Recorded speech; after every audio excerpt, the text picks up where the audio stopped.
Let's go. Let's do it. Get on the roller coaster. What are we doing? What are we talking about? I don't know. I mean, anything you Or want to clarify about last night, or honestly, I'm so sorry, Brian, but why? because I'm just gonna tell you the honest truth of what's in my head, okay? Okay. Am I going to cry? It might be hard to hear. uh, when you started to say it, I didn't even know where that was going last night when you said that. When I Like, say what? oh, I think I get it now. How you're, interpreting these things or saying these things, and I was like, When I was talking about how you imagine your yeah, interactions with spirit before they happen and how it might go and and what you and might just want to the do. how I really personalize everything. Like I make it a Right. personal Because thing. I was like, because you're talking about these interactions and like how you think about it. And I'm like, it wasn't just that you were articulating, oh, if it was relationships, I would work with Venus. Oh, Hermes is kind of like mildly autistic hyper intellect, Right. I would work with him if I wanted to sharpen my intellect or have a greater understanding of writing or whatever. And Right. and but just it wasn't that you were listing off those correspondences or those ideas. It was like the way that you were saying it made it sound like, well, yeah, you'd go to Donald Trump if you wanted to learn how to like evade taxes, Right. Right. or whatever. I'm He just does it the best. he does it the best. So why wouldn't you go to the guy that does that thing the best to learn from that guy that does it the best? So, and I was just like, oh, you are not like, and because that was the leap for me, was like, even when I'm considering a piece of energy work or devotion, or who am I going to talk to right now? I'm going to go do circle walking or prayer or whatever. Which aspect of the one am I going to work with? Well, I might talk to about this thing. And I'm like, well, I don't friggin' know. I'm just gonna do the only one that's the most personal one to me, that I feel like I have the most interaction with, uh, Yeah. that I get the most, you know, Play out of. consistent play out of, right? So it's like, Hmm. okay, I'm just gonna do that all the time, and I'm fine with that. Um, but it just, I could tell that it was like, you're not thinking about them in an abstract way. Your personification of these things has made them more concrete, not just concrete, but like easy to relate to, not so Right. abstract, not so philosophical, not so, they're not just like colors and spheres and planets. It's like they're persons. Yeah. And yeah, and I think maybe something about that book that you recommended too, LSD and the Mind of the Universe. I thought you would like that. Dude, I haven't listened to an audiobook so quickly ever. I'm Hmm. just like, it just blazing through it. And there's just, I just feel like there's so many, um it's funny. I did I know this is, I even think that this is dumb, but I did it anyway because I was like, I don't care. I sent a message to Joe Rogan on Instagram recommending the book to him. And I Yeah. was like, you know what? He's probably never going to read this. It doesn't even matter. It's stupid. But I was like, you know what? I would love to hear a conversation between this guy and Joe Rogan. Like, Yeah. because there's two things about that book that I think are, regardless of like his experiences and his personality and all that, it's like, the thing that's so nice about the book is that he is an educator. So the structuring and the setting of expectations throughout the book of what you can expect from the next chapter or the next chapter or whatever is so well done that it makes it effortless to just continue to Just keep flow when you're going. listening Right. to it, because Right. it's like, I know what's coming next. I know like what we're doing. I know where I am in this like story that you're telling me.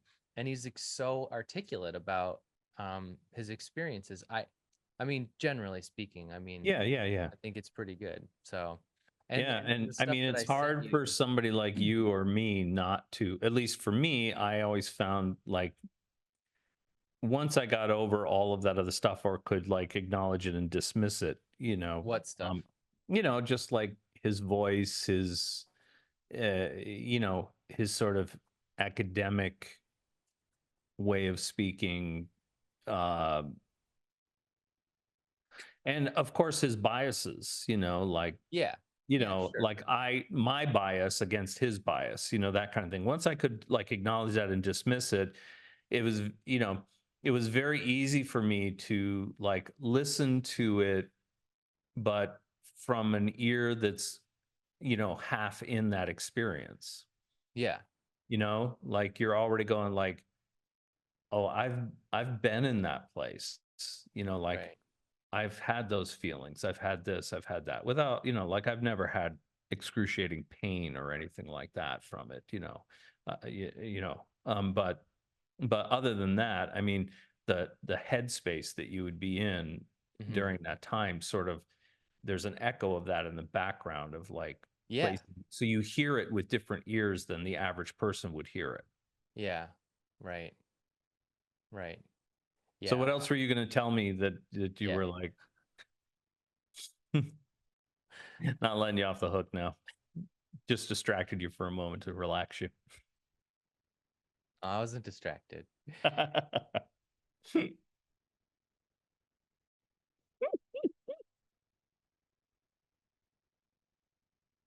This is what just comes. This is just what comes to my head. Okay. Yep. It's like, fuck you, man. What? Like, I mean, I'll take responsibility for whatever you're yelling at me for, but what? I need to know.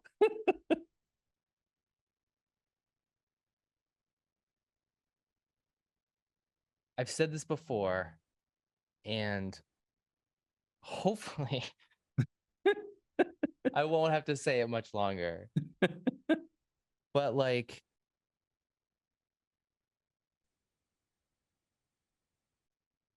to me, last night was so good. To me, it it feels like a loss that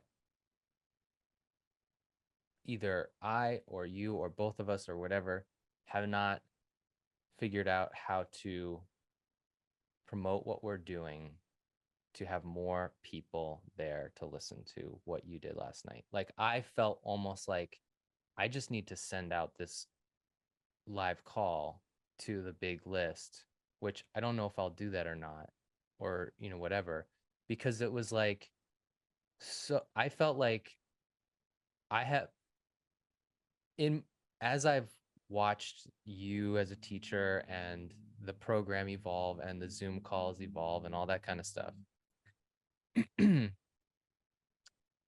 I have clearly watched you become more and more comfortable with being Me. being you. Exactly. No, 100% in this format and teaching in this format and not holding back and just like being you and speaking both from the heart but like with authority. And like, I watched this. I don't know if it came up yet. I think it was actually before. I think it was before the call.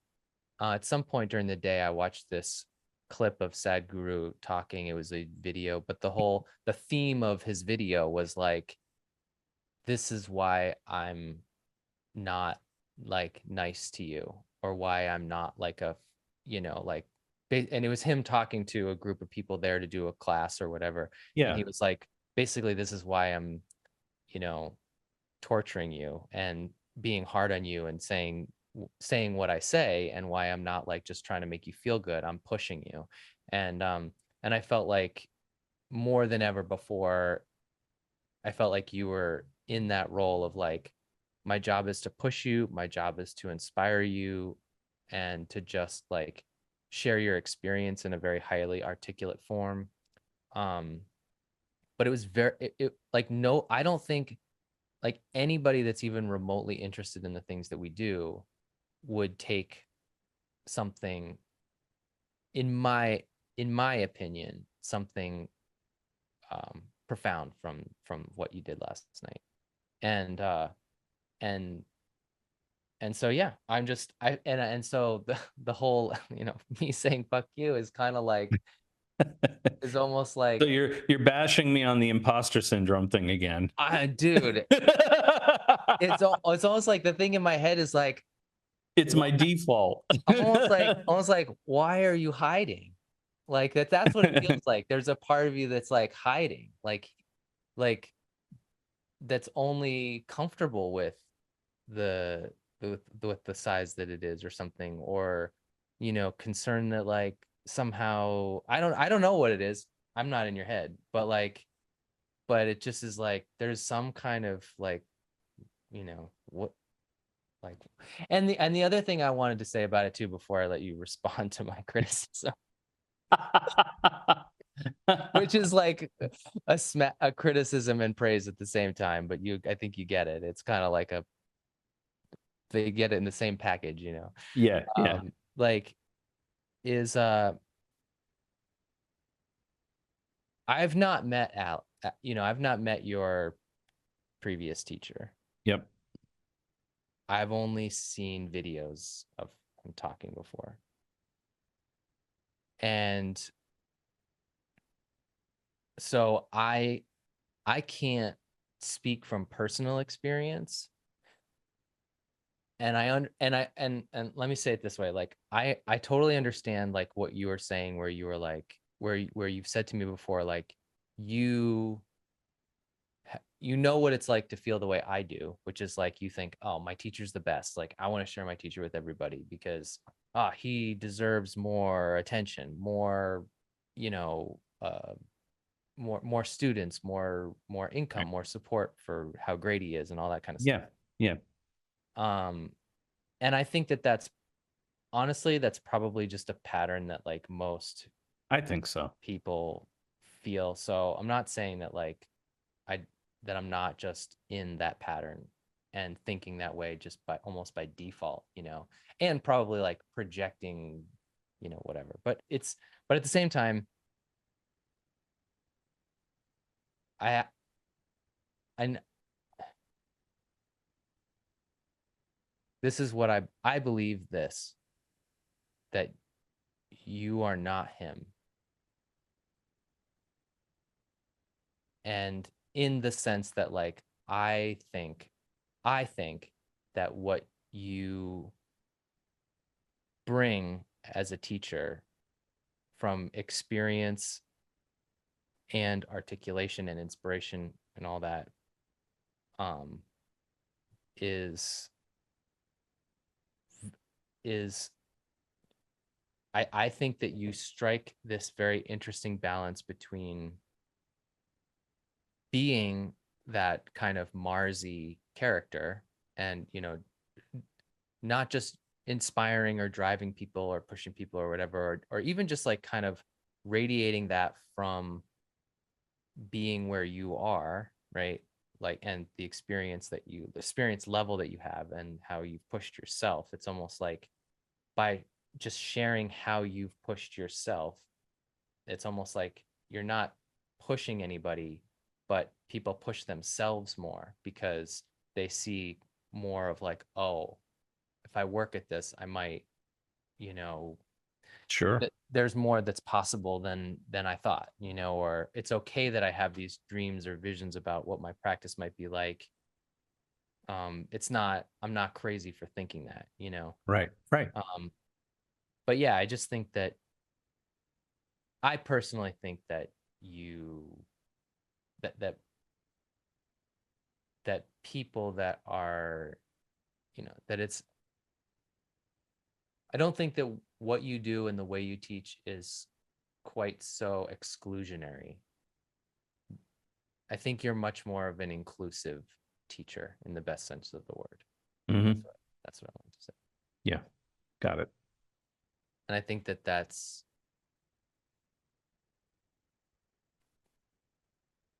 pretty cool. Good. Well, thank you. So Thank you for that. yeah. It's yeah, it's Nice to hear. It's, you know, I mean, you know, I think about that, why is my default in that territory, the imposter syndrome or whatever, it's like, and I think it's the same kind of thing as the, like the people that um, should wield power, the people that don't want it. It's in that same category, like if I'm constantly questioning myself, then I won't fall into the trap for myself or others of thinking that I know, like in that in the worst part of that, whatever the worst would be. Right. Like you're not resting on your laurels. It's sort of like, you know, It's how much can I, you know, if I don't continue to go forward, then I'll have nothing to offer, because my progression has stopped, my evolution has stopped. So, and who knows? I mean, a lot of things that I say now are augmentations due to my continued practice that I right. learned more about that. And what I thought was the way to do that, there's maybe a better way to do that now, and that Right. hence my way, even going back through the lucid dreaming stuff and saying, oh, can I tease this out? Can I make it a bullet point? Can I do this in a way that will give people a template to kind of identify these stages and go through them consistently so that they can acquire the ability to do that regularly. And then from there, once, you got to be let in the club before you can dance, right? It's like, I mean, you can dance in the street, but it's not the same thing. So if you want to enjoy what the actual club has to offer, you know, then you've got to get entrance, and so and you got to be able to, what you want ideally is to be on that, you want to be the guy that, like, everybody has fantasies about this, and it's available to you if you'll work at it, but you know you want to be the guy that walks past the whole line of people waiting to get in, and they go, oh, hi, Mr. Osborne, how are you tonight, or hi, Brian, how's it going tonight, and lift up the thing, and they just let you walk in, you're not even slowing down, and it's like, hey, Joe, nice to see you, da da da da, and you know, and your table's waiting for you when you get in there, right? It's like that's the fantasy of many people, right? So, and you don't have to be a drug dealer to do that, and you don't have to be the guy that owns the club, and you don't have to be. It's like you can get in there, and it's like the initial part is like, wow, this is really great. Is this someplace I want to occupy on a regular basis? So once you do that, then you will kind of do the things that will, make yourself memorable to get through the gate without slowing down or stopping, and having those things just sort of open up to you. It's like, I want to go to the club tonight. By the time you get out of the car and start walking toward them, they've already got the gate lifted and you're in, and it's like, and you're nice to the people that, I mean, whatever the personality is, but you're like, for me, it would be like, I'd remember their name and say, hey, Joe, how's it going tonight? How's your kid doing? Or whatever, that kind of thing, Right. where it's like, you make it your own personality, right? I would acknowledge that they're doing this little nicety for me, which is part of their job, but they don't have to do it. They could give me a hard time. So it's like, acknowledging that by, remembering who they are and doing all those things. And those are things that I noticed with, like, you know, uh, the few people that I've worked with like old money, right? They walk through the factory and they know the fucking janitor, hey, Manuel, How how's it does going? It's like they how they does this how's it like relevant to that? yeah. It's like acknowledge, like, almost like what I've found is that when I do my step by step, now that I'm going through it over again, when I do my step by step, it's like every signpost that I passed, I acknowledge that signpost. Like, oh, I'm fully relaxed now. I'm in, profound relaxation. Oh, thanks for that. It's like, oh, thanks, body, for doing that, for not giving me, thanks, conscious mind, for not, like, being a prick about it and making me work twice as hard to get there. It's like I'm going to do it, but why do I need to use all this force, right? Why do I need to, really put you under my thumb? I don't need to tie you up and put you in the corner. You can help me do this. And acknowledging that, it's almost like a positive feedback loop, right?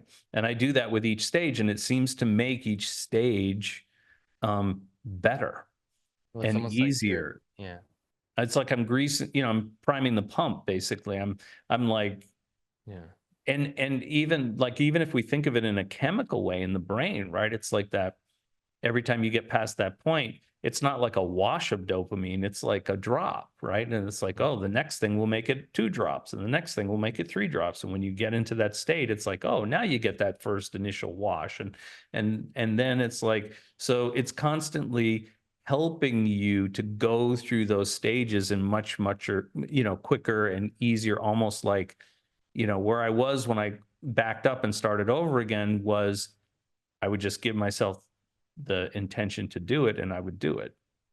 I wasn't really, thinking in that way. It was just sort of like I did that, but it was like at that point I had forgotten that I did that.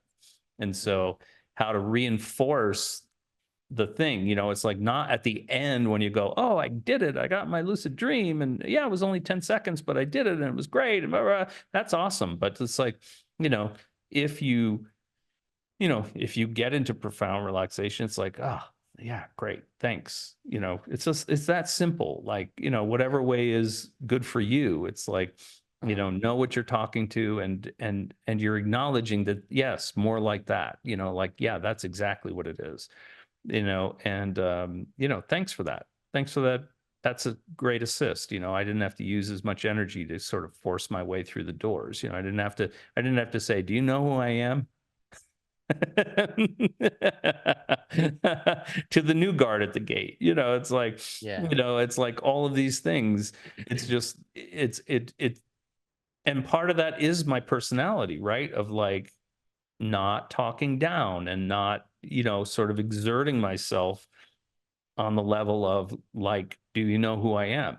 It's more like, building that relationship with each step of the process, getting in. It's not just acknowledging and reveling in the end result. It's literally like each step of the process, I'm sort of, giving that its due.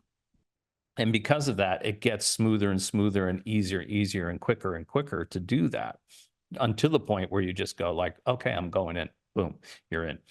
So it's like that's and but I wouldn't know. I don't think that I would, because it's not something that I wrote down because I didn't know I was doing that really when right. I initially did that, so it's only in the hindsight of like going back and trying to go over it step by step again for the benefit of others and saying, can I tease, what else, what is happening here? What am I doing? And is that important or not? Well, maybe it is important, like, oh, I should tell them this because this will make the process building step by step easier and easier and easier and easier, opening that corridor wider and wider so there's less resistance, right? More energy can get through with less resistance. You've made the conduit much bigger than it normally would, right? Instead of a quarter-inch pipe in your house, you've got storm drain, flowing through there. You can walk standing up, without touching the walls, and you're just like effortlessly moving through it, right? Mhm. So, but that is a building process to do that. And that's one of those little pearls that I think will be really good for people, sort of understanding that it'll make the process quicker for them and better for them to sort of, because that way, even if you don't actually even get into the lucid dream or you're only there for a second, it's like you're still successful. You're building those steps so easy that, instead of again, instead of a rope ladder that you really have to struggle, or a rope with knots in it to climb up to the treehouse, you've got a palace stairway that you can just walk up and there's no resistance whatsoever, right? So it's Yeah, I'm still working on the relaxation part. but that's part of it, right? It's like, but No, I mean, like, acknowledging it and saying like, thanks for letting me get this far without resistance or whatever it is, or this was really good. I even noticed, oh yeah, you even helped me like block out a lot more sound, or you helped me block out a lot more, uh, of these little things. It's like all of that stuff right. just it's a Yeah, positive, you I know, see. Yeah, right. you're Totally. acknowledging all of the positive parts about that, right? Yeah, it's Not weird, just the right? resistance. Right. Yep. It's like Totally. I don't want to remember anything we attach to, we feed energy to. So it's like by acknowledging the good parts, like understanding where the rough edges are, but actually acknowledging you know, Right. the thing. Yeah. It's like, Right. Totally. because if I again putting it in a personality thing, using the same getting in the club, right? If it's the new guy and he doesn't quite know who I am or whatever and stops me the first time, or maybe doesn't get the gate, I have to slow down because he doesn't get the gate up in time. I'm not just, I'm not doing both things, right? I'm not I'm acknowledging, oh, thanks for doing that. But some nouveau riche idiot would say, you know, um, by the way, you should get the fucking gate up quicker next time. It's like what's gonna inspire the person more to do that without being coached on doing it, you know acknowledging, like, oh yeah, you're Joe. Hey, handshake. It's like I'm Brian. It's like, I own this place or whatever it is, and it's like, oh, I'm so sorry. It's like, no problem, no problem. You're new. I'm glad you're observant. This is great. But the fucking next time he's gonna like see me coming down the street and he's gonna be waiting to get the damn gate open, not because It's he's so afraid weird. of me, but because of the positive, right? If Yep. I'm the guy that says, you know, dude, you should fucking know this. It's like, get the Yeah. goddamn gate open so I don't have to slow my gait. He'll be like maybe afraid for his job, but he'll also there's that part of him that's going to say, like, fuck you. Right. I'm gonna try to time it so that, that I know, and I'm gonna resist this little thing. It's like Right. all of that Mm. all of that energy goes to building your resistance rather than Right. smoothing it, Yeah. right? So It's it's almost the like, same principle, right? It's just like now we're really being nitpicky about it, right? well, it's just it's almost like you have to be, or you're encouraging me to be relentlessly appreciative.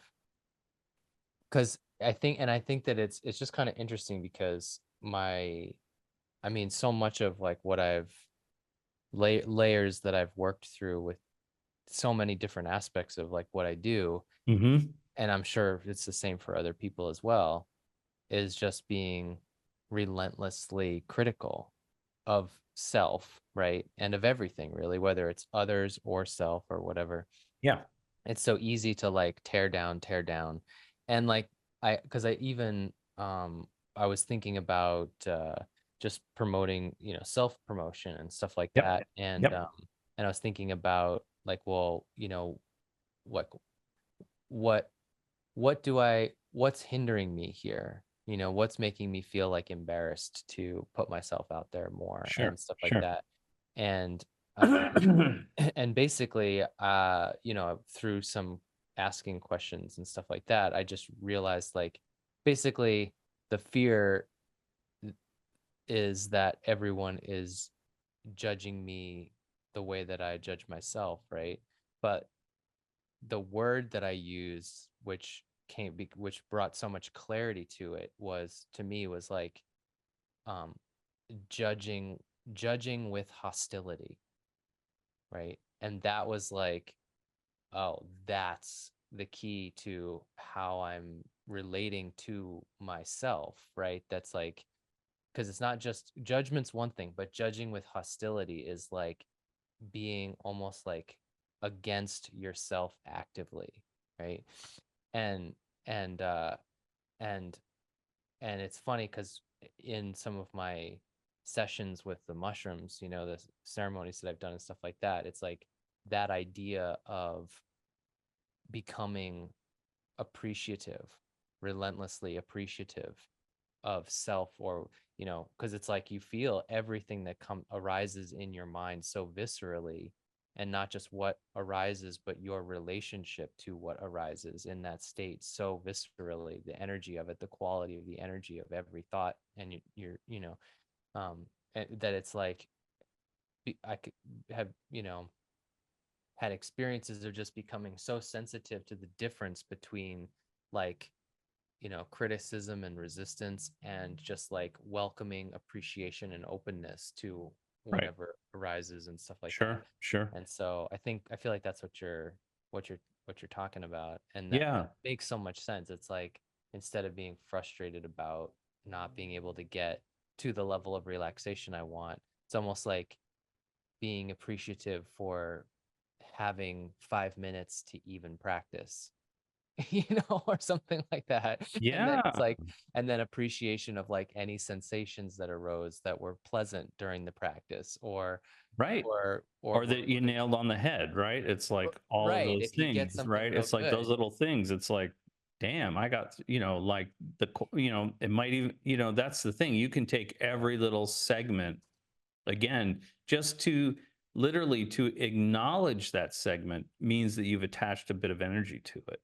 Just acknowledging it, because if you don't, like if you don't know it's there, you can't acknowledge it, right? It's like it's not possible to do that. That's, Mm. otherwise we'd be, if we acknowledged every little thought in our brain in the day, you'd be dead by an hour, Oh right? yeah, right. Yeah, Because yeah, it's yeah. like, For sure. you can't, right? It's just like this until you actually attach to it and stop it, or like look at it or acknowledge it, there's no energy attached to it really. So, it's the same thing. So it's kind of like, you do the burning meditation, you struggle through the relaxation, but you got it. You do the roots and you got it, but it's like, it's okay. I still have to, really struggle to visualize it. And then you do a really great cloud. It's like, how many people go like, wow, that cloud was really awesome. It doesn't have to be at that point because you don't want to stop and analyze, right?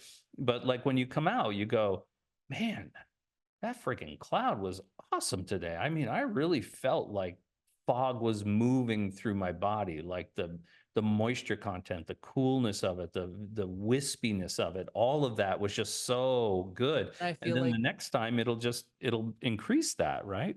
and I feel like when you're saying those things, as you were just articulating it, I feel like the tenor with which you were saying those things was like not just having that as a passing thought, but vocalizing it as well. Like Yeah. Yeah, I do. Whether reinforce it's it. written or, because both are manifesting, right? Both are Yeah. taking something that's invisible and not physical and then putting on a physical medium. You're literally manifesting it. To do that and write that out and be excited about writing that out and trying to capture it, you're adding energy to it, right? Yeah. It's that's the thing. It's like it's funny even in the like at the New Year's ceremony, like when I think I've told you this before, but like, the first part of that when it's the ceremony part is, In Taoism. yeah, is writing all of the things down that you did over the year that you want to dissipate, that you don't want to repeat, you don't want it to have any more energy. And when they give you that to do, they give you a special piece of like um, you know, uh, correspondence, sort of magically impregnated, energetically impregnated paper, rice paper that's dyed with certain herbs and whatever, and prayed over, right? And charged basically. But they give you, it's basically a sharpened stick, right? It's not even, they call it a pencil, but it's like, it doesn't really make a mark other than denting the paper, right? They don't want you to even manifest, and they don't want to give any energy to anything negative that you want to get rid of. You're writing it out like 3 to 5 things that you're writing out on that. And you're literally writing with this pointed stick, all the things you want to dissipate. And then they take that and they burn that. But when you go to do the things that you want to acquire, they give you a real pencil, and like you write it out. And so it's manifest, it's physically manifest. So even in the ceremony, those things are highlighted, right? It's like why would you, manifest something negative that you're trying to get rid of? Why would you bring into being something you're trying to get rid of?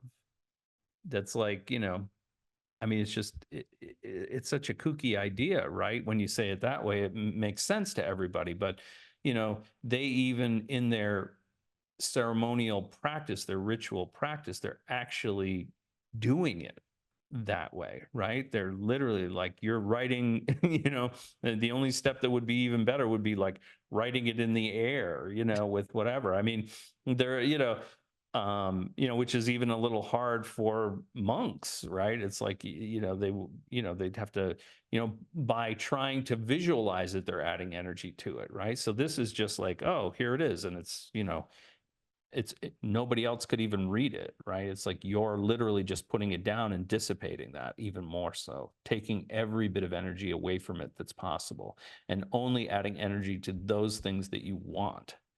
So Right. yeah, that's that's just the refinement of a culture that's been around for a very long time and has done this work for eons, like just millennia of constant revision and making it better and putting it into ritual or ceremonial practice, like this is how we do that and this is why we do it. Does that make sense? Yes, it makes sense. Okay, so let's do it and see what, let's let's revise it. And as long as you have a deep understanding of what you're doing in the analytical part, then it's like the practice part is just doing the practice and the experience of it. And that's it. And so, but it is, I find it fascinating that they have a lot of things like that, right? It's sort of like, remember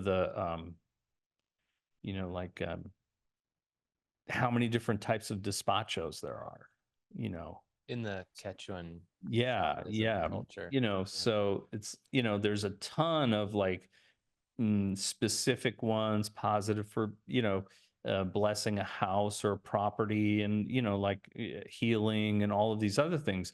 But there's also some negative ones, right? Where you're, this, dried up poisonous snake is a representation of these, poisonous things in my life. And I'm going to put that in the center. And then I'm going to put all these poisonous leaves and, scorpions and centipedes. And, like it becomes this really nasty bundle, right? And then everybody's, sort of they're holding in their mind these negative things and placing their hand on it or putting their foot on it, right? And letting that drain out into that etheric anchor that will hold that negative stuff because that's what it draws, right?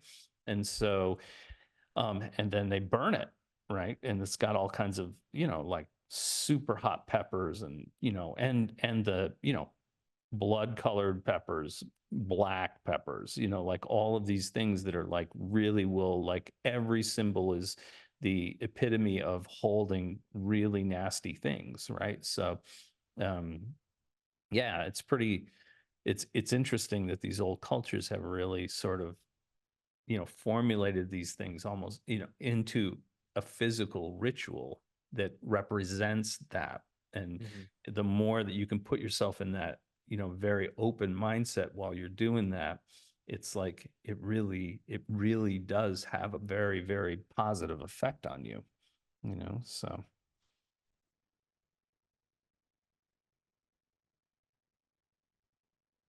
Cool. Yeah. There's like several different things like that I thought of when you were talking about as we've been talking, but I'm like, I don't even know like Which avenue to which go door do down? I open? Which corridor do I go down? That's right. Which alternative dimension do I go down? But um but yeah, so I don't know how that strikes you, the feedback that I gave you on the call and everything, but I mean, No, I'm glad. Like I said, I mean, a lot of that stuff, I'm responding in the moment as honestly as I can, and trying to use as much, personal experience as possible if I have any in that territory. And the way that I think about these things is, as long as you think it's valuable and that you think it's, that people are getting something out of it. And it's not just you know, strolling down memory lane for me, or like, well, when I did this, da, da, da, da, da, No. Mm-mm. okay. And so, because I don't, I'm really like in the moment at that time. It's not like I'm keeping a running list of like, oh, now I've got to go here, now I've got to go there, right? It's sort of a natural flow. And so a lot of times when I get out, I'm like, oh, my, my first one is like, ooh, did I cross the line there? Was I just rambling for an hour and a half? I'm like, what the hell? So, Yeah. it's Yeah. like I Yeah. Yeah. answered that first question, but then I don't remember what I said after that. I kind of blacked out.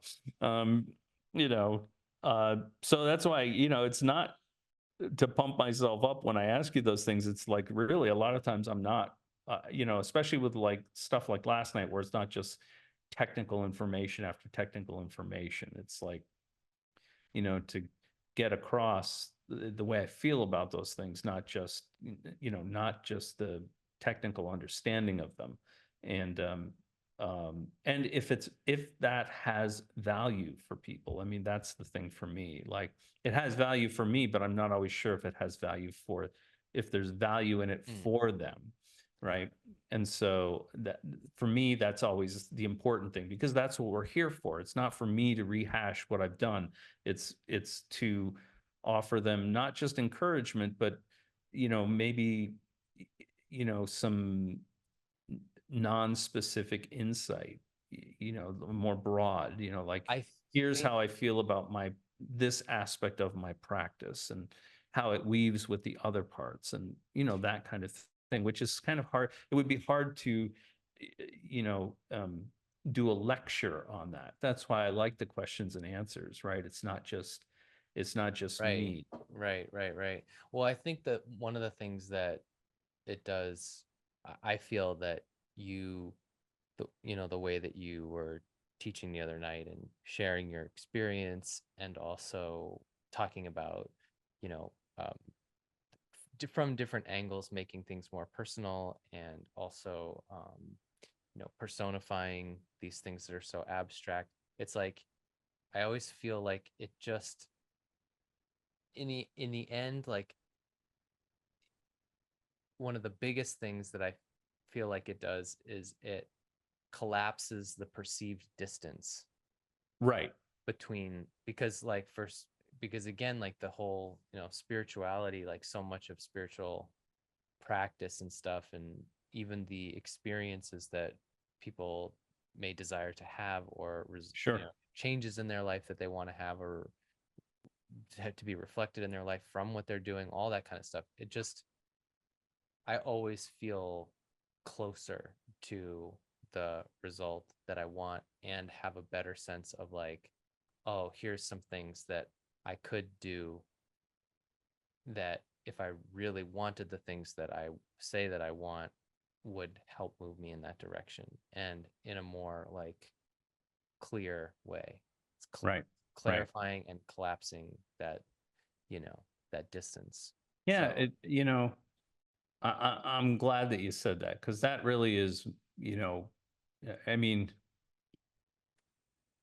the ultimate thing would be to have these conversations with less distance between us, and at the same time, in the environment that would be conducive to the most conducive environment for that, right? Like if we were talking about lucid dreaming, it would be like we'd be doing the lecture to people who could make it into the field in a lucid dream, and then and convey have things from shared those. there where they're in that environment. And so part of, I think, my storytelling and things like that are trying to is sort of easily, hopefully, weaving some kind of harmonics to give them not just the information but the environment and the context of the environment as well, and have them actually feel some of that rather than just intellectually understand the words, and because it'll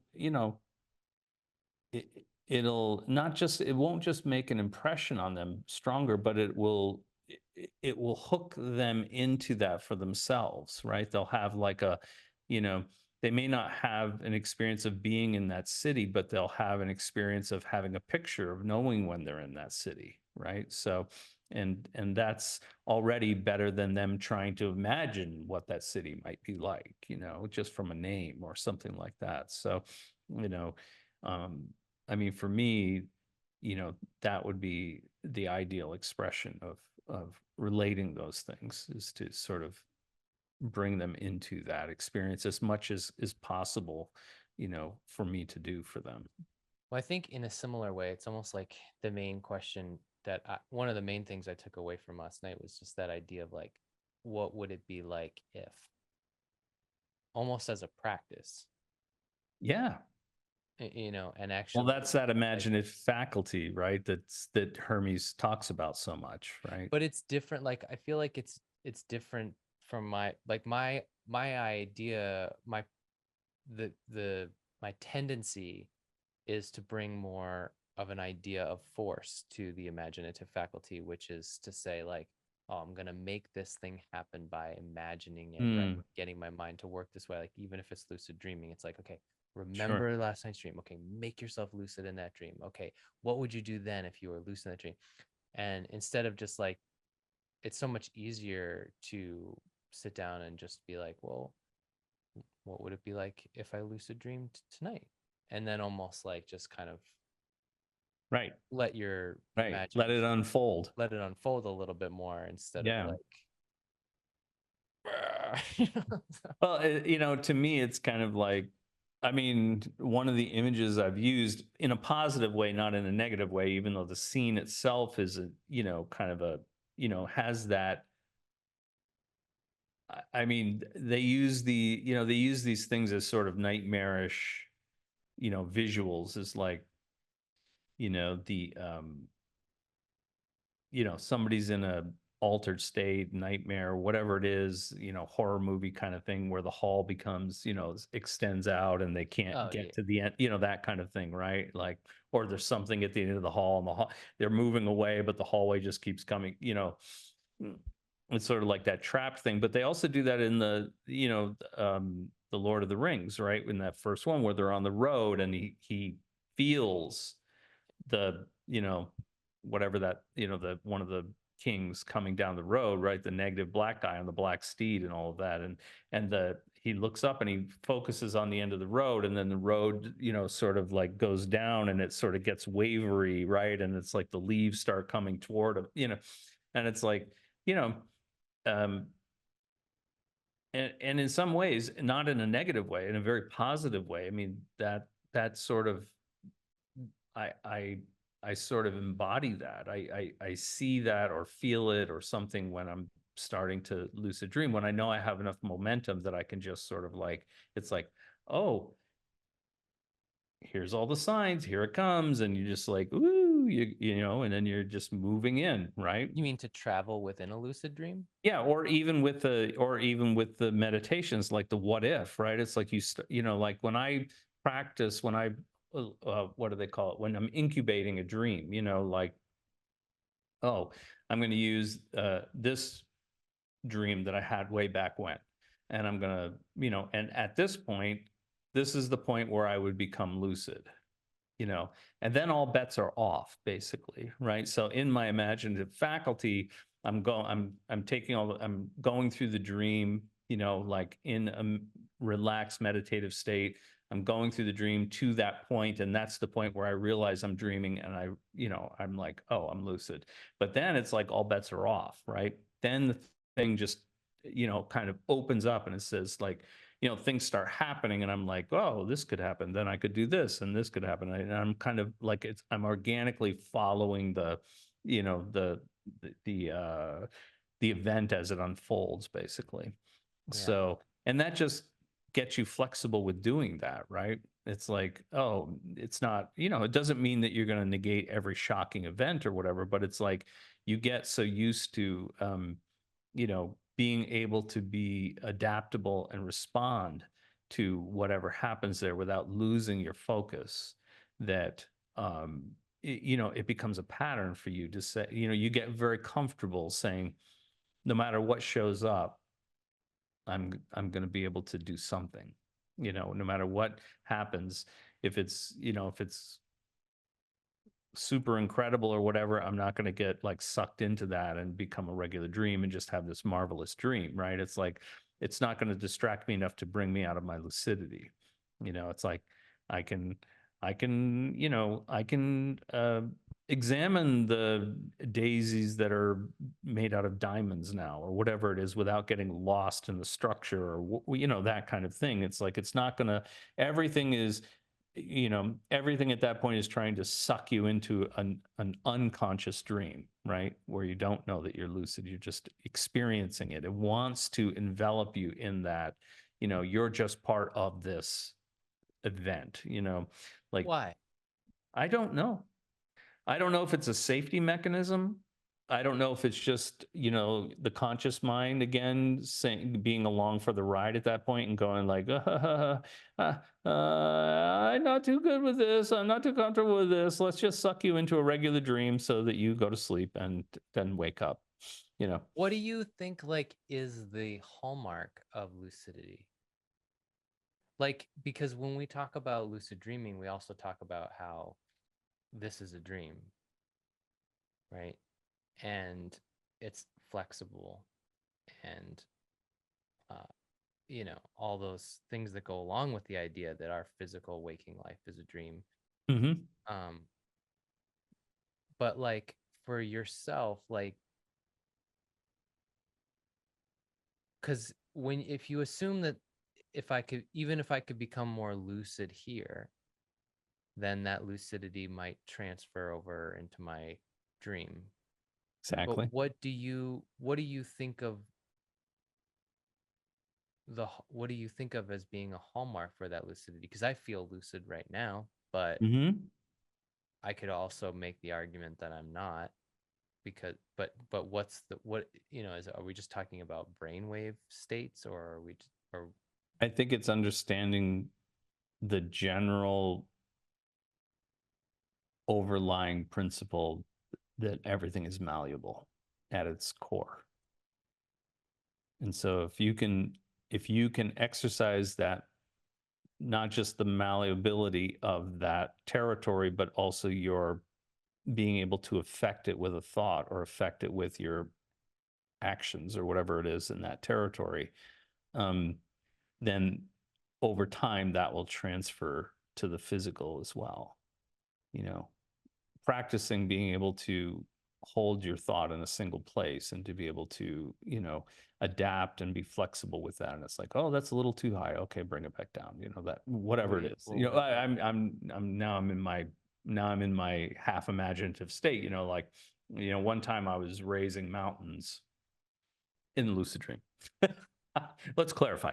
I'm raising mountains, and I was like, "Oh, no, no, no, that's a little too high." And so, then it would like shrink back down because it wasn't like, "Oh, it's overwhelming," and then you come out of it, right? So it's like having that ability to say, like, this is obeying my mind, what I intend to have happen, right? What I want. And no matter what happens with that, if it's a little bit too much, oh, then you can bring it back, or like extend it, or maybe it looks like a bridge now, whatever, right? It's like there's not the level of if the pot boils over on the stove here, it's like, fuck, the pot boiled over on the stove. I got to clean that up now. I got to do all these things. It's sort of like, did I ruin the pasta? Whatever. Right. So, um, there's not that element over there with that. It's once you get used to it in the beginning. Yeah. It's like, oh, send a wave to me. Like, oh, I'd like to see 100-foot wave. Was like, as you actually witness 100-foot wave, you're probably going, you you can't run fast enough. So it's like, but to be adaptable to that would be like, there's all kinds of things that could happen, right? You could say like, oh, now I'm Moses, and it's like it splits around you and the 100-foot huh, wave goes by and you're hanging there, right? Other than like, oh, now it's just a smooth, it gets there, it stops, and then it just sort of settles down, and, yeah. whatever, right? So it's like, oh, and look, there's a giant sea turtle there now. Is he going to eat me, or is he going to like, is he my friend and I can take a ride on him? You know, like whatever, right? I mean, like of course, I'm going crazy with this, but the idea is that, you know, getting comfortable with your environment being completely malleable to you, to your thoughts, it tends to, you know, it tends to accentuate to whatever degree that is true here for you. The principle is the same. It's just that, you know, in physical reality, it's much more dense and it's much, you know, I don't even want to say it's much, it's, um, well, it is more difficult, right? Because it's so much more dense, you know, it's, but as time goes on, it's almost like I think the first few times that, you know, that would occur in physical reality is almost, you know, by accident. It's like if you can get so comfortable with doing that in the sleeping dream and make that almost second nature, and you spend so much time there that it becomes second nature, you're going to make a mistake here, and, you know, just have that extremely clear thought for a second, and it's going to happen here, and you're probably not even going to acknowledge it, like it's just going to happen, and you're going to be like, oh yeah, oh, you know, like, did I, you're not even going to question, did I do that? It's going to be so, it's almost by mistake, if you will. You know, it's just that you're, you know, you're trying to make the tendencies that you have there be the tendencies that you have here, just like we're trying to make the tendencies that we have here extend into there, right? Being able to have memory of, you know, today's events or yesterday's events or whatever times in your life, or, you know, I mean, those are difficult things to carry across initially, right? It's like, I mean, I've always said one of the hard training exercises is get into lucidity, get into a lucid dream, and then remember what you had for breakfast that day. You know, it's like it's very difficult to drag those little pieces of information across with you. So here's another thing, like I just want to touch on because I want to do it while it's fresh, is just like that quote that I sent you from the book LSD and the Mind of the Universe. Yep. Um, that the so I should have had it up before I started talking about it. It's not here we go. So let me just read it real quick just to reiterate. And then I'll ask my question. So basically he's in this high dose LSD session, and it's, I forget, maybe he's in his 20th session or something, and he's gone through all these different phases of his experiences, but now they've opened up to this place where he's in a circle with this council of elders, right? Yep. And he's The asking them advisors. questions, and they're teaching him. What word did you use? Advisors. Advisors, yeah. And so he said, I wanted to know things. An idea of something I wanted to understand came into my mind, and immediately the council knew it and accepted it as a formal request. The head of the council bellowed a thundering chant. He wants to know this. Then the others joined in and started an invocation. They chanted to gather power, because you've got to gather the necessary power if you want to know certain things. You've got to say the mantra so many times. Even the council of elders had to gather power.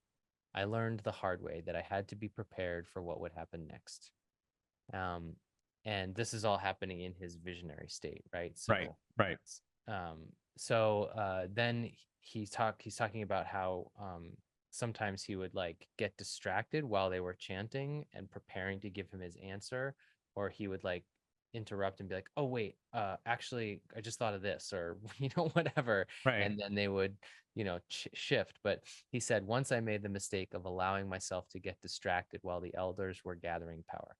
Something grabbed me right down to my bones and said, listen, will you grow up? Don't get distracted. Pay attention. All of these things have their place, but if you want to understand the structure of the universe, you've got to be able to take it on. You've got to be able to experience it.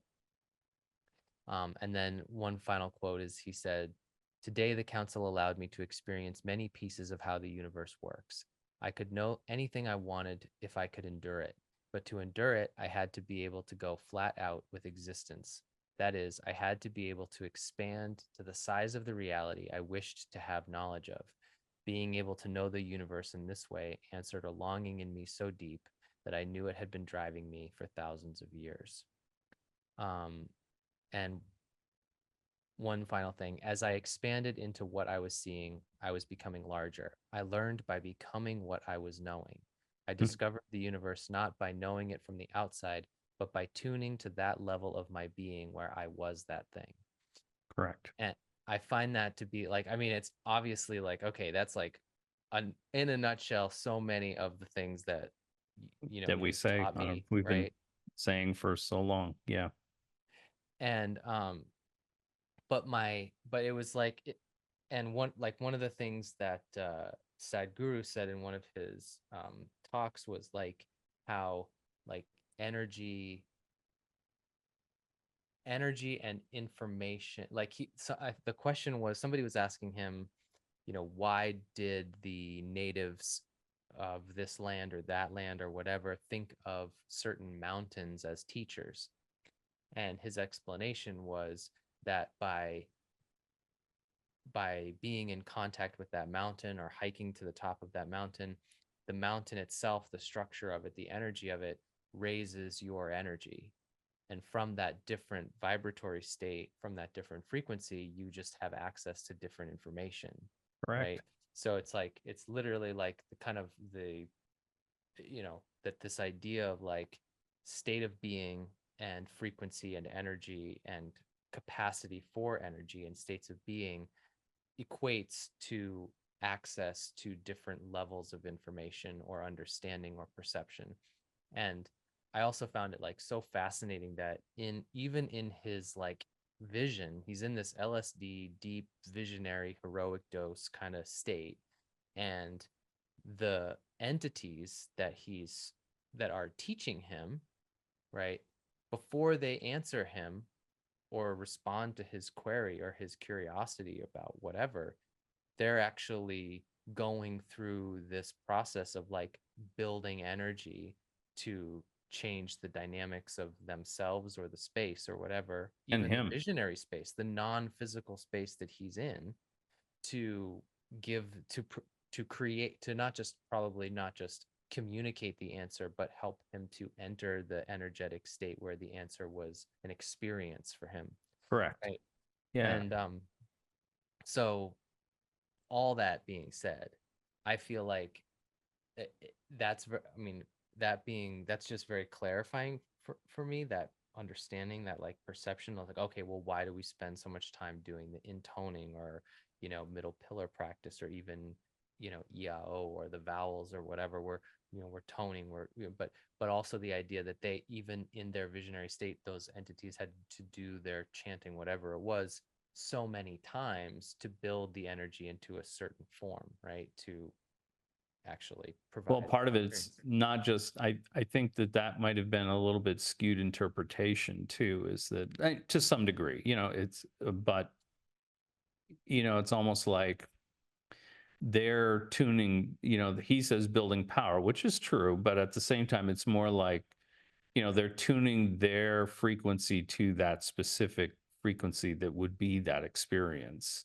And then he's in training to that experience, which was not always pleasant for him because so much energy, that vibrational level was very uncomfortable for him initially because, he had to be cleansed and opened up in order for that, for him to resonate at that level without being shaken apart, basically, or whatever, or Right. feeling it as discomfort, right? Right. Yeah, Think about when totally. when you go through, like if you're doing a wake induced lucid dream, right? And you go through the relaxation and then you're going into that electrical vibratory kind of speed, whatever, however your brain interprets that, right? However, Right. that's that shifting of like, and why does it just stop? If you can get to the end, why does it just go from like you think you're being shaken apart and then all of a sudden it's just like neutral, nothing? It's because, you know, you've entered that, you've entered an entrainment frequency that's equal to where you are. And so there is no difference. It's not like there's not a lot of resistance normally for us to feel the air around us, right? It's like this is the environment we live in. It's like fish don't know what water is, right? Because it's just they move through it so well that it's like it's just what they live in. It's the frequency that they live in. So, Right. you know, that going from our horrible dense physical reality to that lucid state, there's a frequency difference. And so, that shaking, rattling, electrical feeling of speed and all of that is like literally just our brain's interpretation at that time of shifting that, and training into that place so that that just becomes neutral. Nobody would be able to lucid dream except the most ridiculously adaptable person. If you felt like you were being electrocuted the whole time you were there, nobody would do Right. it Right. because nobody could think about enjoying anything when you're being electrocuted, right? Right. All that kind of stuff goes out the window. So you have to acclimate to that. And so that means even your mind has to change frequency. It's not like your physical body. I mean, there is some physical, changing, right? As he alluded to, but, it's purifying it so that even on a cellular level, that it's like it's being purged of debris so that it can vibrate, you know, without restraint. And so, because, again, it's it's the resistance that causes negative feedback compared to if it's just free flow. If the channel is big enough, there's no resistance to it, right? Stuff just flows through with no resistance, right? It's not like there's the least amount of resistance when it's like that. So it's really just being able to open those channels and be able to acclimate to that in the smoothest possible way. After a time, that becomes almost effortless, right? It's like and I used to think you just got used to it, but I think now that it's just that, you know, your, your mental body says, "Oh, we're switching gears now," or "Oh, we're changing channels now. There's a little static between this channel and this channel." So, you just go through it. It's like you're not focused on the static part, you're focused on getting the right tuning, right? And so that static transition is less and less important to you. It's it's not as uncomfortable anymore. I think the frustration comes in where, for me anyway, where it's like the difference in frequency is so, at least I perceive it to be so great that like it's almost like the investment of time and energy to shift yourself into these different states or to produce enough flexibility within yourself and build enough energy within you to, like we were like we were talking last week about raising the kundalini Yeah, energy yeah, yeah. through the methodologies that we have to do Yep. that. um and but then I think also about the different qigong practices and all that, and toning and, well, like whatever, there's so many different meditations and practices and stuff like that, Right. like all feed into that. But yeah, it's almost like, I guess what I'm trying to get a clearer understanding of is how, what is almost like the, let's say, like the linchpin of my frequency or my state of being at any given time, so that I can utilize that technique or that focus or that aspect of my awareness to to you know uh, be more flexible or be more capable of entering a lucid dream or creating whatever experiences that is that I want or would prefer or whatever. Um, and does it take like, you know, oh, I gotta, say the mantra so many times or Yeah. whatever? What I mean, I mean, to me, that's just another, it's like, it's almost like and I'm not doubting his experience. I'm just saying that, um, I got the impression that he had, a type of practice, but even by his own admission, like even his meditation dropped off, and then, different times in his life, and all of these things. So it's not like he was a divinity student, right? But it's not like he was, 20 years practicing this stuff before he got in there. So it's not like, Yeah, these are his, it's the way that these energies could reflect it back to him that made sense. right. You know, I'm sure that they weren't actually chanting mantras. That's just the way that that's the way his mind could make sense of it. They were just shifting their frequency into that place in a slow enough way that it wasn't going to destroy him and shatter his mind or shatter his ability to focus. And, um, but to him, it was interpreted as that, right? Like, It's almost that's like the it's a thing. symbol. It's a symbol, but it's an experiential symbol. Like that's the weird thing about, Yeah. especially with visionary or psychedelic states. It's like there, it's sometimes it's literal, right? Like the uh, plant medicine or whatever speaking to you, and you're interpreting it as like a verbal response or like words, right? Speaking. Right.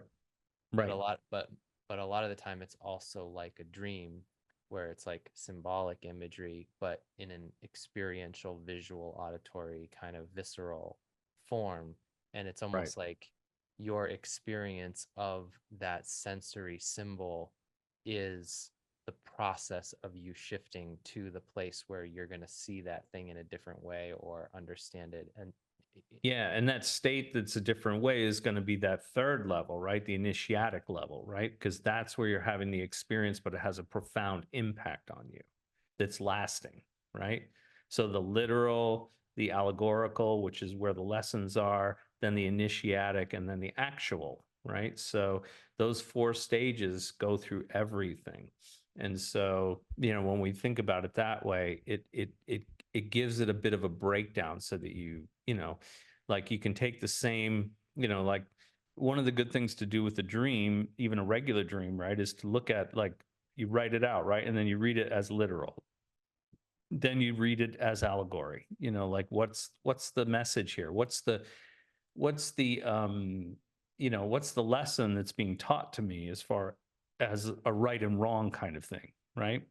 And then a story, basically story form of how to teach somebody how to live. This is what we do with children. That's why allegories are so important, right? And so, and then, and that's a symbolic phase, but there's another symbolic phase that's above that, that's initiatic. It's like, when I'm in the experience, how do I also feel about it? What is it? What is the core? What is the principle or core essence of that, of those symbols, of this thing as a whole? What am I trying to not just learn as a rule, but what am I experiencing that I can take with me, right? I might not even be able to articulate it when I get back, depending on, you know how often and how comfortable you are with that, right? But obviously there were certain aspects of it that you know um he was able to bring back and sort of relay in a written form or whatever. So, um, and the actual is usually, that's the part that's so, um, you might get glimpses of it, but to actually do you feel be like in, the actual is almost like the what he said about how everything that he learned was through experiencing that thing as an aspect of himself, right?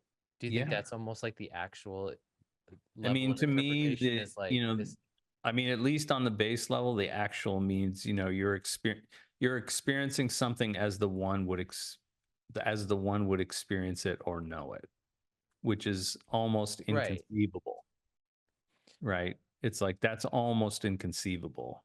That's like, on a, I would even go so far as to say the actual that we can actually experience is us experiencing ourselves, understanding that totality, you Right. know, as an aspect Experiencing, of the one. right. What Experiencing. we can Yeah. do, right? It's like there's almost like a um uh um in music, in electric music, there's a um like with the they have it, it's a clip gate, right? Which means that you set it so that um because they use these in-ear monitors, right? So, here are people that are artists that use their hearing. The last thing you want is an accident where somebody spikes something and you blow somebody's eardrum out or make them deaf, right? So Oh, right. they put these electric Oh, gates on them so that it's like a yeah. breaker for your thing, right? Uh-huh. Like it's a clip gate. So you set it to be never go higher than this many decibels or whatever. And so even if it's a single note that would hit that, there's like a clip and it cuts the signal off so that you're protected.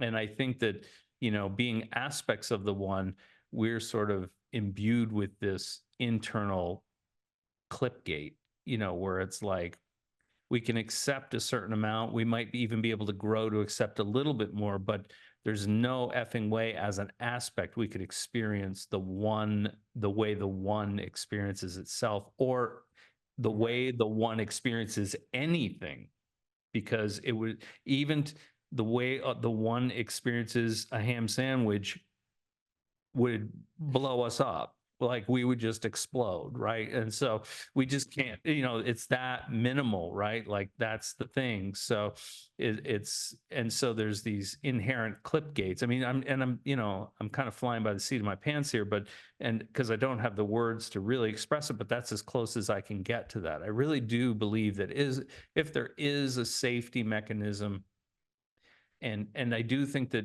we might be able to grow in experience and being going there so many times, experiencing it so many times, making ourselves less resistant, which is the big thing. Like the corridors are bigger, our energy flows more smoothly without hiccups, without throwing breakers, that we can experience more of that. But we would have to be the one to experience it, and so there's all these drop downs to sort of say, okay, you know, at this stage, here's a glimpse of what the ham sandwich is like for me. It's like, it's like everything's a ham sandwich. It's like, and later on, it's like, oh, it's like it just keeps going, right? So, um, What did you say? It had like with tomato? with With mayo. mayo. Yeah. Yeah. Yeah. So if you're not flexible enough, that'll blow your mind, right? Right. So that's the thing. It's sort of like, it's sort of like that old thing that Right. who was that doc, the power versus force. I can't remember his name now, but I love this saying from him. He would say, if you want to have a bad day, have an archangel think about you for a second. That's a David Hawkins quote. Yeah. Yeah. So And he then, was the one who wrote and Power versus Force. everybody, Is that in that laughs book, and in quips Power about versus that. Force? Power He versus force. Yeah. is that quote from that? I think it is. Yeah. Oh, that's so funny. Okay. It's like in his, like the part that he, talks about his background and where he grew up and all the things that happened to him as a young person and all that Yeah. stuff. So, but it's like, and everybody kind of chuckles and laughs and, oh, that's witty or whatever. But it's like, no, he meant that. That's like literal, like these things, the differentiation in energy is so vast, so magnitudes above what we can even comprehend, that you know for it to focus on you, even and acknowledge you, like that little tendril of energy that that we send out to acknowledge each other, that little bit, not even having a conversation, not granting you an audience, literally just attaching to you for a second, acknowledging that one little aspect of the one would just explode us. So it's like we couldn't, most people would just be a puddle after that, or minimal, drooling on yourself, out of your mind, right? So like we just can't. There's a difference between throwing a breaker and frying the Well, surf.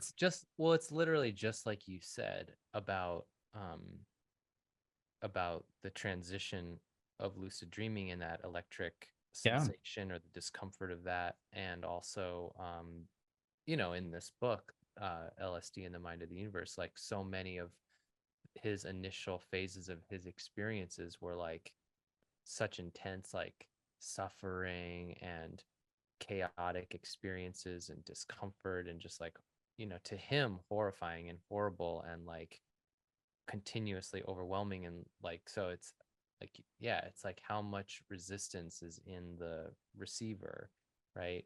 that's That, right. um, and what you're talking about is just like, okay, well, the energy of the one by magnitudes, if it would just like, You would just cease, right, you know? yeah, or even, right, like an archangel or things like that, right, Yeah. I mean, it's like, I mean, think about it. Like, look how much power it takes to get a fucking rocket off the ground right, to resist right, right. gravity, That's a good analogy. That's a good and, And that's kind of imagine what we're trying to do. It's like we're trying to get our consciousness off the ground. Like that's right. we're trying to get, I mean, in some cases, we're trying to get it into space, really. That's right. We're trying to get it into orbit, That's right. but That's you gotta right. like, that's exactly what it is, really, That's a lot right? of Like, engineering that goes into that, right? It's like every time, yeah, I remember the interviewer that said, to Elon, it's like, oh, well, how do you feel when it blows up? He's like, I feel pretty good. You got to blow up a few rockets to make sure that, the ones, consistently get to where you want them to go, right? It's like you learn a right. lot from that. I It's mean, not like, oh, my rocket blew up, I'm gonna stop and, like, oh, maybe I'll build trains that stay on the ground, but then there's more engineering problems that go with that, right? So it's like all of these things we need to make, appropriate analogies so that it doesn't seem so overwhelming to us. Like, what I do is not as overwhelming as if somebody said, hey, Brian, we want you to make, we want you to study enough and be smart enough to design a fucking rocket to get some people off the ground. It's like, Jesus Christ, do you know what you're asking? I don't want to be on that rocket. It's like I have not a clue of where even to start with that. I mean, think of all the things that takes, right? And it's yet, it's what we're trying to do with our own consciousness too. It's like we're engineering around that. It's like this technique, that technique, this little angle, this, oh, my experience. Oh, I feed that back in, and then, oh, I adjust to here, and, oh, I can't be resistant. I have to be ultimately flexible, and I have to, like, oh, that's a lot of balls to keep up in the air at the same time, right?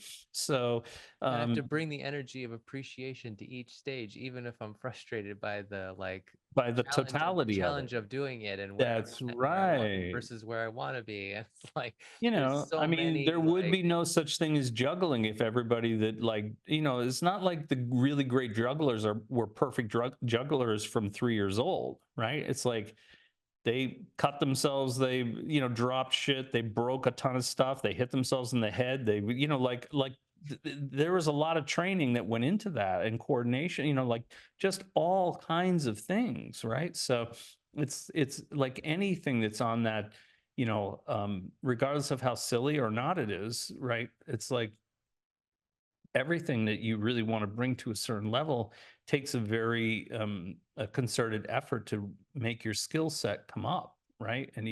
Then polish each little piece of that skill set so that there are no obvious weak links, right? And so that's what it is. And when the totality of those are polished to a high enough degree, they reflect, as close as perfect, what you're trying to do is possible, right? So um and then the more that you do that, then that really subtle smoothing of all those things and building them up, that's just from doing it and doing it and doing it and doing it until it becomes so second nature that it just develops those pathways. It's like you give yourself a command and you just do it, right? That's what everybody wants. It's just that there's nothing there's nothing that happens like that initially. Everything's a building process. Everything's a, working out a schematic and then working out the pieces and then putting the pieces together and making sure, and then correcting when it fails and, going back to the draw, whatever, right? It's like these are all multi-step processes, and we shouldn't be discouraged by thinking, oh, it's just my mind. I don't have control of my mind. Nobody has fucking control of their mind in the beginning, like forget it. It's like, you But know, these are the foundational practices, is basically what you're these, referring to in yes, terms of like the components of building your rocket. Your practice is your rocket, but that's right. the engineering and the designing of it is working on the foundational practices essentially, and getting Right. like, because that's the thing, like the thing where the elders in the circle were telling him, like, don't get distracted, grow up. He was also articulating how it was literally like over time, in these very immersive, intense states, he increasingly developed his capacity to hold his mind without, all these distracting thoughts or whatever, which is basically just working on relaxation and focus and things like Less that. resistance. Yeah. Less resistance. That's the thing. I mean, that's why, But we could actually say, profound relaxation is the least amount of resistance to that shift that is physically possible, right? It's like, when you've taken away 90 plus percent of your physical, you know, um, sensation, sensations, right? I mean, that's, the ultimate expression of, free relaxation, consciousness, but it's also the least amount of resistance that could possibly be there. And you still drawing breath, right? So, And have your consciousness be yeah, free. because now all the energy, all the frequency, all the energy that was going to say, oh, I've got an itch on my leg. Oh, my knee aches today. Oh, I can hear these noises and that's really distracting. And oh, all of that energy is pulled back and shunted just into your mind, right? Just to your consciousness. So it's like that's a boost, right? Your consciousness is now like soaring because it's like, it's it's got the lion's share of energy, right? It's like your physical body, it's like those space movies, right? Where they're shutting down everything except basic life support, right? Like we don't need lights. We don't need lights on the outside.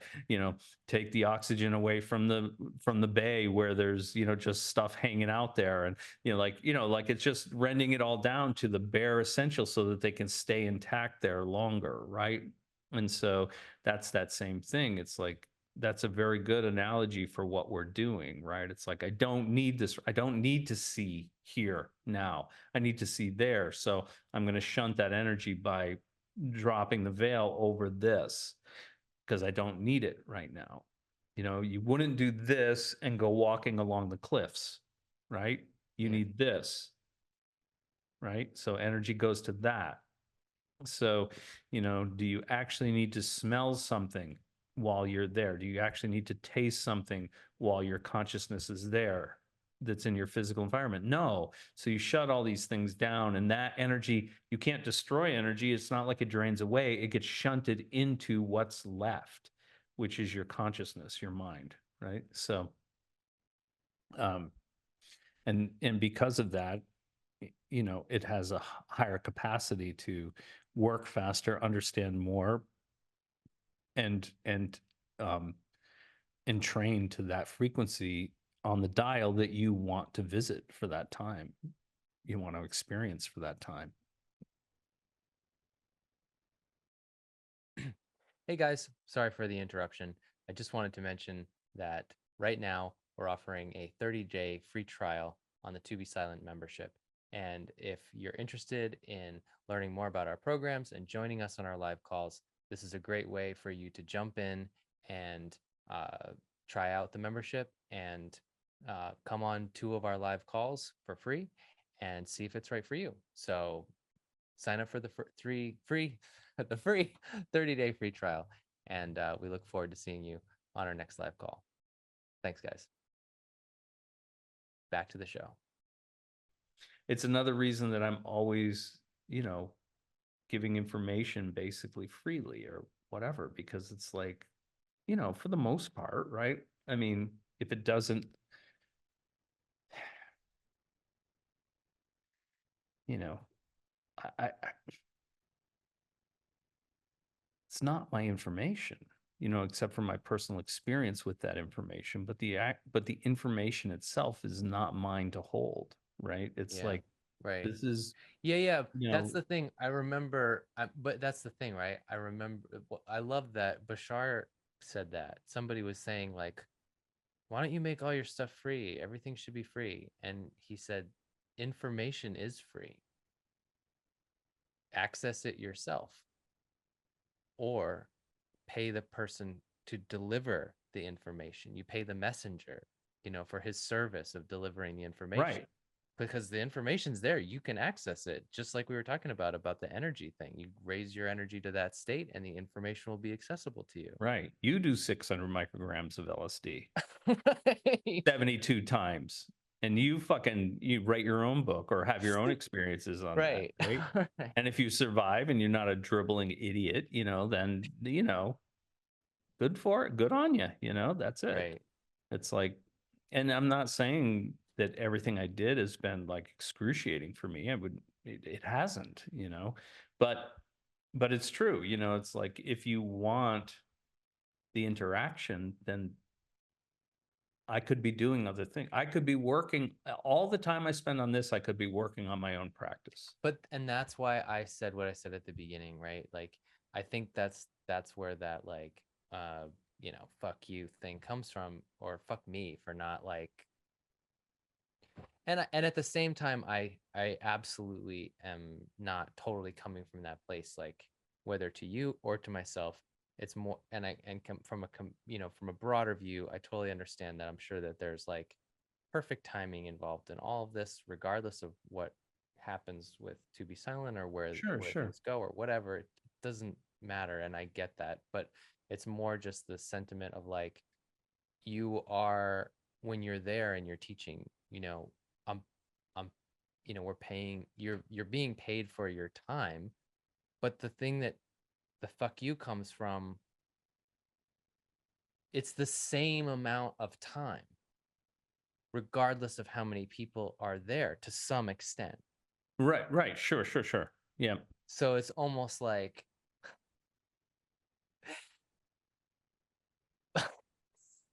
fuck you for thinking that your time isn't worth more.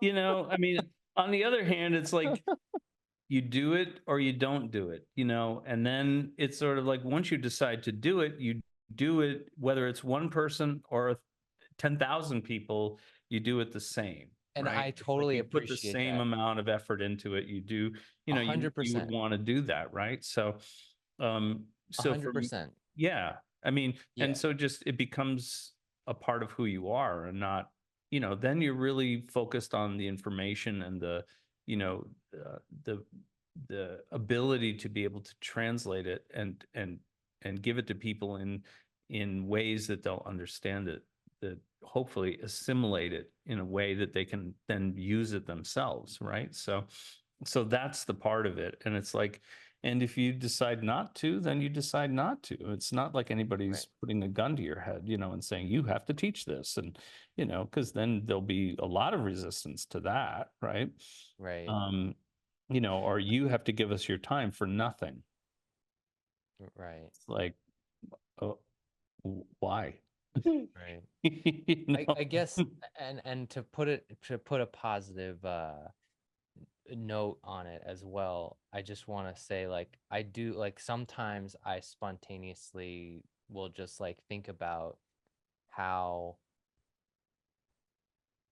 like, the like the level of, like, responsibility and integrity that you bring to the role of being a teacher and a guide, like, to for for whoever shows up, for me, for whatever, but just, like, the way that you hold it, and the way that you, like, continue to hold it, both as, like, a friend and a friend and a guide and a, you know, support that you give me, and just like the way that you hold your commitment to that is um and is like is in it's like inspiring, and um it's like a teaching in and of itself, in a way, I would say. But I also really just appreciate it, you know. And I know it's just like a part of who you are, and it's just what it is, but it's not nothing, you know. Well, I mean, It's remarkable. that If I, that you that know, that's already, you know, payment. If as long as it's helping somebody, yeah. as long as it helps them on their path, whatever that is, it's like I really, you know, if I could snap my fingers and put you all you guys, everybody in the membership, if I could snap my fingers and instantly put you in the place that you want to be, if I had that power, I would do it in a heartbeat. I wouldn't even think about it. I would just be like, okay, if that's really what you want, here you go. You know, and I would do that. But the only thing I can do at this point is say, like, you know, here's my understanding based on what I've done and what I've learned over the years and through my own experience, either proved out or disproved for myself. Doesn't mean that it's 100%. It just means for me, this is how I interpret it and this is how I utilize it. And I really hope that that gets you, you know, in the direction and hopefully one more step closer to what you really want to achieve, you know. And I think the thing that I'm learning to appreciate more and more is like that it's not it's not overnight, you know, that like it is a process, and that like the same way that you are kind of advising me to appreciate each step of the practice for lucid dreaming, like the relaxation and all that kind of stuff. It's like also appreciating that like each one of the calls that we do, and each one of the guided meditations that you make, or each one of the teaching sessions or whatever, every little thing is like another drop and another seed and another little micro step to be appreciated in the direction of moving closer to being in that place that I want to be. And that it's not like, it's not like I can, take a giant bucket and get everything from like last night and be like, I'm holding it perfectly and integrating it all and doing it all perfectly right away, you know? Wouldn't that be awesome though? Yeah, yeah, it'd be fucking great, you That'd be know? awesome. Be like, oh yeah. Oh yeah, just like open this shit up and Yeah. pack it in there and close it off and lock it down, Yeah. It's like, okay, I got I got it, you know? it. That's it. Yeah, like just being okay with like that it's like a little bit at a time every time. And that's adequate, you know? That's Both like that's a from lot you. because that already puts you in the upper 1% of the population of the world, you know. In what way? In What do you mean, as a learner, just in having that attitude, or driving your spiritual evolution, that's it's already put you in a very, very tiny amount of people that hold that to such a degree that that they're willing to sacrifice a lot of their time to make those baby steps and do those things and know that it's adding to them and know that it's gonna, like I was saying last night to them, that it's, your all the things you do now, it's not just for your, it's not just for your spiritual energetic evolution, but it's preparing the way for your next incarnation, right? What you do now is going to stack, you know, an opening, you know, because you're going to, all the things that you're doing correctly now, all the things that you're trying to promote, all the things that you're trying to experience and achieve, that sets the stage for the next event, right? The next time you're here, the next time. It's like, and everything we did prior to where we are now, all the existences we had prior to this place, stack the deck for us to be here. And so the only thing that we're, I mean, it's that make haste slowly, as the alchemists would say, right? So it's like, it's true, right? It's like, this is the thing, the only thing we're really working against is time, right? It's like, how much can I get done, how much can I prep, how much can I get done before I have to leave, or I choose to leave, or whatever it is, right? So and knowing that that's going to be set up, like, there's some people that live paycheck to paycheck. There are some people that put stuff away from the time that they're little. They have this savings idea so that when they get to a certain stage in their life, they have this nest egg that they'll hopefully will be adequate for them, for them to retire and do all these things, if that's your mindset. Well, it's kind of like that for us too. There's only a small percentage of people that are actually thinking in that way, energetically or spiritually. What kind of energetic nest egg are you making for the next time? What kind of path are you prepping for the next time? you know it's like, where do you want to be when you leave is not as important as where you're going to be when you come back. you know I mean, for some people, they'd like to be where I am now when they come back the next time. Not that it's so great, but I'm just like, but I've acclimated to this, right? If I were to come, if I drop dead out here, this is what I would end up with as my starting point next time, supposedly, right? I've prepped the way for that. So, and I build on that understanding and that evolutionary path. So it's like, I want to, if I have a, I mean, slow urgency for that, right? Like, I live every day to the fullest as much as possible. I try to do as much as I can in this territory. It's like all those little drips and drabs go to help promoting those experiences so that, you know, the next time, if there's a next time, that I have the highest leg up that I can to start from. And then I'm going to move from there. You know, I feel like I've been blessed with a pretty decent starting point this time, you know, and I'm building on that, trying not to squander it. And so, just to be aware of these things is already an indicator that you've already prepped the way to this point. So, you know, how much more can I prep, my starting point for the next time around,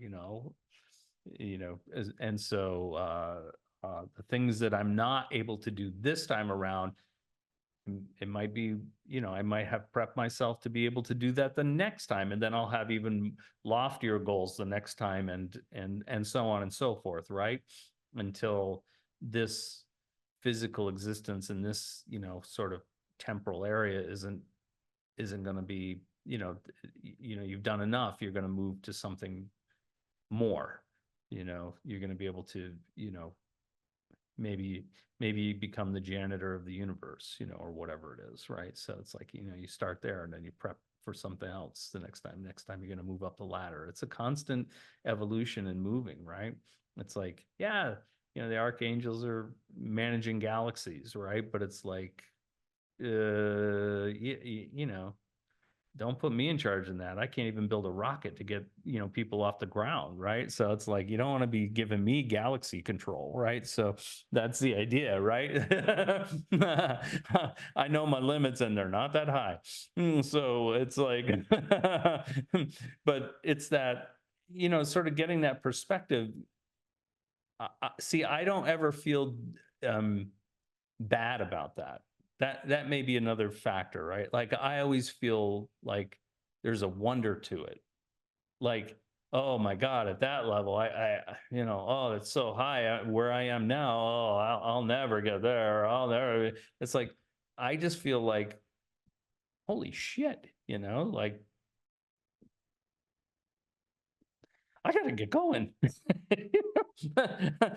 I need to get more control in this, and I need to do this, and I need to do this, and I need to have these experiences, and like what's going to get me to that place where I can, where I can step into that, and feel, good about doing that and feeling confident about doing it and knowing what I'm doing, right? So this is all as fantastical as what I've to myself, what I've felt I've done so far. Um, I know that that's a minor stepping stone compared to, what's out there, what could potentially be, or at some point in time would be me. It's like, why wouldn't I want to, you know, revel in the great things that are here, revel in my experiences here now, but know that there's way more coming. You can hold those two things in equal measure, right? Like it's not like leaving this behind so that I can just, I don't want to go to a cave for 30 years and eat 2 grains of rice and just die and elevate myself to the void or whatever the hell it is. You know, you want to experience you want to experience now to the extent that to the best extent that you can, and try to maneuver through this territory, having the experiences that you want more than the or and adapting yourself and being flexible enough to maneuver around the things that you don't want, and at the same time knowing that all of that, every experience that you have is in preparation for more. It's not in preparation for less. You can't fail. Everything will be, is being promoted so that you can continue and move into something even better. And so doesn't mean there's less and less challenges. They're just different, right? And hopefully even that experience of being flexible and adaptable translates into giving yourself, that flexible, adaptable mentality to experience the new challenges or whatever it is, not getting, human frustrated with it or whatever, and bashing yourself for that. It's like, no, that's part of the lesson, right? So don't fucking bash yourself. Yeah, hold yourself to the feet to the fire or whatever, but not to the point of injury, right? It's like, how close can I get without burning myself? How close can I get without burning myself? How close can I get without burning myself? It's like, that's the thing, but it's not, the intention isn't to see how much pain you can endure. You know, it's not that. It's how rich can I make this experience and enjoy it and be in it and go beyond it, right? And so, because that's all going to build my nest egg for next time, right? So that's, I'm not, you know, it's like just that idea of it, That's a for good way of me. thinking about that. I like that. Yeah. Yeah. It takes the pressure off. Spiritual nest egg. Spiritual nest egg. That's right. Spiritual, I don't want to say retirement because you don't get to retire, but but the nest egg so that you can, you You have have more it, to work with. you have more to work with, right? It's kind of like, the person that, is born into one of those European families with old money, right? It's been so many generations of that it's like they don't think about it anymore. And yet those people are some of the most highly respectful people of other. There's a great parallel there, right? It's like those people that have so much and have been gifted with so much and of physical, sort of monetary and whatever, but their parents, most of them, I'm not going to say 100%, but a lot of them are, you know, they're taught to respect all people, respect especially those people that weren't, born that way or whatever, as opposed to the nouveau riche who like flaunt it and have to make sure everybody sees them and sees that they've made it and all of this, and yet they're the most, a lot of times they're the most spiritually bereft people on the planet, like they're constantly worried about their money and they're constantly worried about what people think and they're constantly they're just worried and fearful of everything. So, you know, um, So it's, we want to be in that other category that like we understand what we've been given this time and Right. the attributes that we have, and we're going to utilize those for ourselves, and whatever we can, you know, give to somebody else to help them along the way, that's important too, right? So and because then you're using your ability to help someone else, and there's nothing better than that. If you have something, the only way to make it more enjoyable is to share it with somebody, right? I mean, it's like, dude, isn't that the truth? It's like, That's what I'm talking about.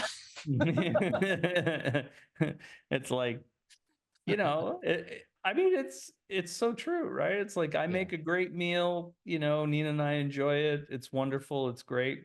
But when you guys are here and you're enjoying it too, and you're going, "Oh my God," it's like that makes me feel awesome, right? It's like that's a great Dude, thing. It you are makes me such a good enjoy cook. it even more, right? And that's the whole idea. Yeah. So yeah, we try to do that with everything that we do. Yeah. That's all. Yeah. That's how you know it's the actual end. We've hit the food, No, analogy. no, because you said that's all. That's all. That's all. That's all. That's my cue. That's when I know. That's my go-to. The end. The end. That's all. All right, man. I'll talk All to right. you soon. All right. See ya. Bye.